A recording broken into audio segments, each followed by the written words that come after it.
వాడికి డివర్స్ ఇచ్చి వచ్చేసాయి, ఇంకెందుకు చేసుకున్నావు, ఇంకెందుకు అనేసి మా అమ్మ అంటుంది. నాకు పెళ్ళయింది, పిల్లలు ఉన్నారు, నేను లవ్ చేసి మ్యారేజ్ చేసుకున్నా. ఇంకా ఏంటంటే మా అత్తమామలు నన్ను మంచిగా చూసుకుంటున్నారు, చదివిపిస్తున్నారు కూడా. చదువుకుంటూ మా ఫ్యామిలీని చూసుకుంటూ నా పిల్లల్ని చూసుకుంటూ ఇంకా నేను వీడియోస్ కూడా తీస్తున్నాను. మా అమ్మ ఎందుకు అలా అంటుందో నాకు అర్థం అవ్వట్లేదు. సంవత్సరం నుంచి నాతో మాట్లాడడం మానేసింది. అసలు నాకు ఏం అర్థం కావట్లేదు.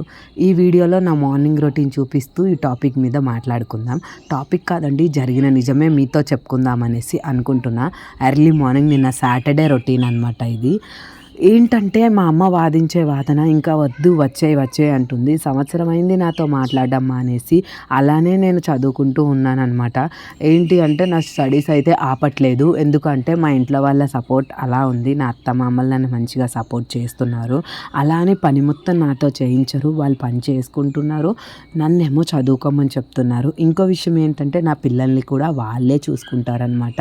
నేను ఖాళీగా ఉన్న రోజే ఇంట్లో పని చేస్తాను, మిగతా రోజంతా నా స్టడీస్ మీద నేను కాన్సన్ట్రేషన్ చేస్తూ పిల్లల్ని చూసుకుంటాను. అప్పుడో ఇప్పుడో నేను కాలేజ్కి వెళ్ళి వస్తున్నాను కూడా. నాది 1 ఇయర్ పాస్ అయ్యాను కూడా. నెక్స్ట్ ఇయర్ ఇంకా జాయిన్ అవుతాను అంటే మా అమ్మ అస్సలు వినట్లేదు. వదిలేసి వచ్చేయి, ఇంకా అయిపోయింది అనేసి చెప్తుంది. నాతో మాట్లాడడం మానేసింది.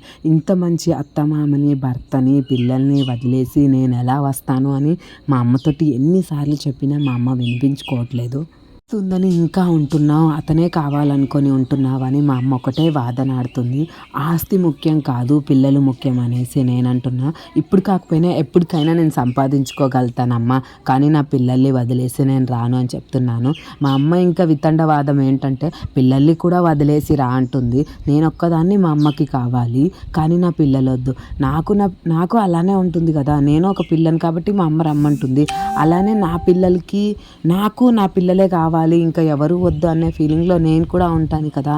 ఈ రకంగా నేను చాలా మానసికంగా బాధపడుతున్నాను. ఎందుకు ఇలా చేస్తుందో మా అమ్మ నాకు అర్థం అవ్వట్లేదు. సంవత్సరం అయిందండి మాట్లాడట్లేదు, అంటే దగ్గర సంవత్సరంన్నర కావడానికి కూడా వస్తుంది. అస్సలు మాట వినిపించుకోవట్లేదు. మా అమ్మ చెప్పిందే వినాలి అనేసి అంటుంది. నేను కొద్దో గొప్పగో ఏదో వాళ్ళు చదివిపిస్తున్నారు, చదువుకుంటున్నాను, మంచిగా ఉంటున్నాను. ఇప్పుడు తాగి తందనాలాడి నన్ను కొట్టి, నన్ను తిట్టి, నన్ను ఇబ్బంది పెట్టి నా పిల్లల్ని చూసుకోకపోతే నా భర్త రమ్మంటే అదొక విధానం. కానీ మా అమ్మ ఏంటో మొండిగా ఇప్పుడే వచ్చాయి, తను మంచిగా చూసుకుంటున్నాడు, పని చేసుకుంటున్నాడు, కలిసిమెలిసి ఉంటున్నాము. ఈ టైంలో మా అమ్మ ఇలా రమ్మంటే నేను ఎలా వెళ్తాను? నా పిల్లల భవిష్యత్తు ఏంటి? నా గురించి అయితే ఎలా ఆలోచిస్తుందో నేను కూడా నా పిల్లల గురించి అలా ఆలోచించాలి కదా. నేను ఏమైనా తప్పు మాట్లాడుతున్నానా? కామెంట్ చేయండి, మీకు అనిపించింది మీ అభిప్రాయం. నేనేమి తప్పుగా చెప్పట్లేదు. మా అమ్మ ఒక తల్లి కాబట్టి నా గురించి ఆలోచిస్తుంది. నేను నా పిల్లల గురించి ఆలోచించాలి కదా. ఆ విధానం మా అమ్మ అర్థం చేసుకోవట్లేదు. ఆస్తి ఉంది, ఆస్తి మనం వెళ్ళేటప్పుడు ఏం తీసుకెళ్ళాం కదా, మోసుకు వెళ్ళాం కదా. డబ్బు అవసరం, మన లగ్జరీగా బతకడానికి మనకి డబ్బు అవసరం, కానీ మనం సుఖంగా తిరగడానికి డబ్బు అవసరం. మన నిత్య అవసరాలకి డబ్బు అవసరం, కానీ మనం మోసుకు వెళ్ళేటప్పుడు అయితే మోసుకు వెళ్ళాం కదా. బీరువా నిండా డబ్బులు దాచుకెళ్ళినా నువ్వు వెళ్ళేది నీ ప్రాణం ఒక్కటే. ఆ విషయం మా అమ్మకి ఎందుకు అర్థం అవ్వట్లేదు. డబ్బు ఉండాలి, నేను కాదనను. నా అత్తగారు పేదింటోలే అయినా సరే మనస్ఫూర్తిగా మనిషిలాగా చూస్తారు. అలాంటి మనుషులు ఎక్కడ దొరుకుతారు? ఈ విషయం మా అమ్మకి ఎలా చెప్పినా అర్థం అవ్వట్లేదు. అందరూ చూస్తారు, కానీ ప్రేమగా చూసేవాళ్ళు దొరకడం చాలా కష్టం.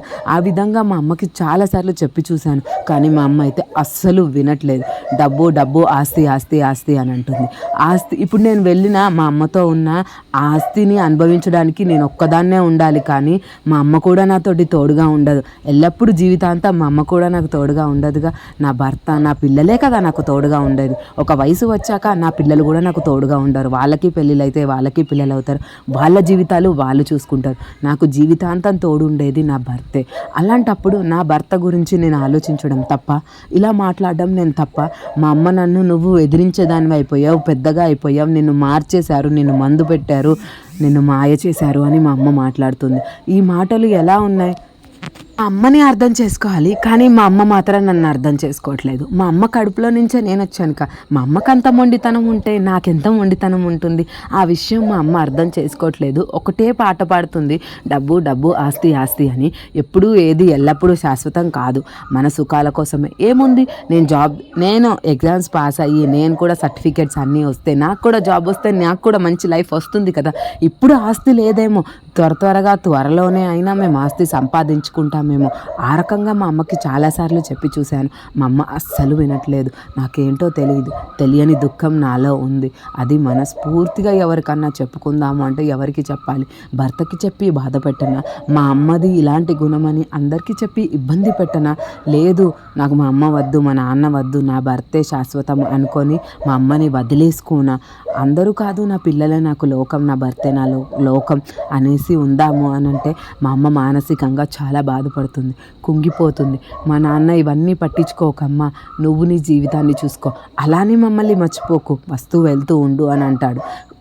వస్తూ వెళ్తూ ఉండాలంటే లేచినప్పటి నుంచి పడుకునేదాకా మా అమ్మ ముఖం చూస్తూ ఉండాలిగా, మా ఇంటికి వెళ్తే అనే శబ్దంలో నేనున్నాను.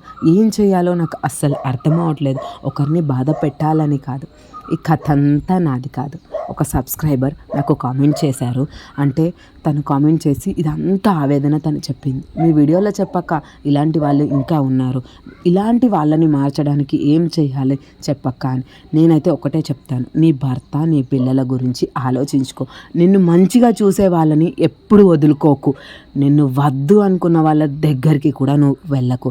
ఎందుకు అని అంటే, నిన్ను కావాలనుకున్న వాళ్ళు ఎప్పటికన్నా నేను సంతోషంగా ఉంచుతారు. నిన్ను వద్దు అనుకున్న వాళ్ళు ఎప్పుడు నేను సంతోషంగా ఉంచరు. ఇప్పుడు కాకపోయినా తర్వాత నువ్వు బాధపడాల్సిందేరా. నా మాటలు ఇవి. నీకేమనిపించిందో కామెంట్ సెక్షన్లో కామెంట్ చేయడం మాత్రం అస్సలు మర్చిపోకు. ఈ వీడియో మాత్రం నువ్వు చూస్తే మిగతా వాళ్ళు మీకేమనిపించిందో కామెంట్ చేయండి. ఈ వీడియో మీకు నచ్చితే సబ్స్క్రైబ్ చేసుకొని లైక్ చేయండి. వీడియో ఎండ్ వరకు అయితే చూడడం మాత్రం అస్సలు మర్చిపోకండి. ఈ వీడియో మీకు నచ్చిందని నేను అనుకుంటున్నాను.